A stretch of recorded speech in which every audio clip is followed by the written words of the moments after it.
আচ্ছা কই যাইতেছে? শুনলাম কিডনি নাকি দুইটাই গেছে, খুব শিগগিরই নাকি মরে যাইতেছেন।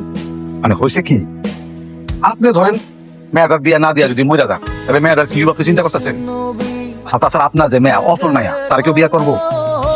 আমার কাছে মেয়েটা বিয়া দিলে অন্তত শান্তিতে তো করতে পারতেন।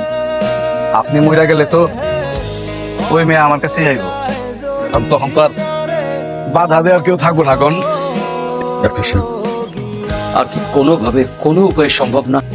না ডাক্তার সাহেব, আমার একটা মেয়ে আছে, আমি ছাড়া পৃথিবীতে ওর কেউ নাই। আমার বাচ্চা খুব জরুরি। আপনি যতদিন বেঁচে আছেন, দেখেন এর মধ্যে মেয়েটাকে একটা বিয়ে শাদী দেওয়া যায় কি। আপনি তো জানেন আমার মেয়েটা মানসিক প্রতিবন্ধীও বলতে পারেন। কয়েকটা প্রতিবন্ধী কোন ছেলে বিয়ে করতে চাইবে বলেন?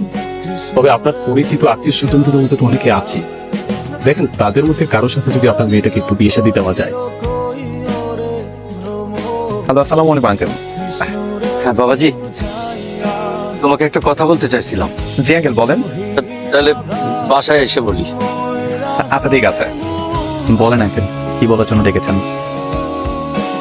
বাবা, আমি একটা কথা বলি। হ্যাঁ বলেন। তুমি কি আমার মেয়েটার দায়িত্ব নিতে পারবে? তাকে বিয়ে করবে তুমি? আঙ্কেল, এইসব আপনি কি বলছেন? আমি ভাবতেও পারিনি এরকম একটা কথা বলার জন্য আপনি আমাকে এখানে ডেকেছেন। আপনি একবার আমার কথা ভাবলেন না? আমারও তো একটা জীবন আছে নাকি? আমি দুঃখিত বাবা, আমার ভুল হয়ে গেছে। ওই লোকের কি মাথায় সমস্যা? ছি ছি ছি ছি, তোকে এরকম একটা প্রস্তাবনী কি করে দিল?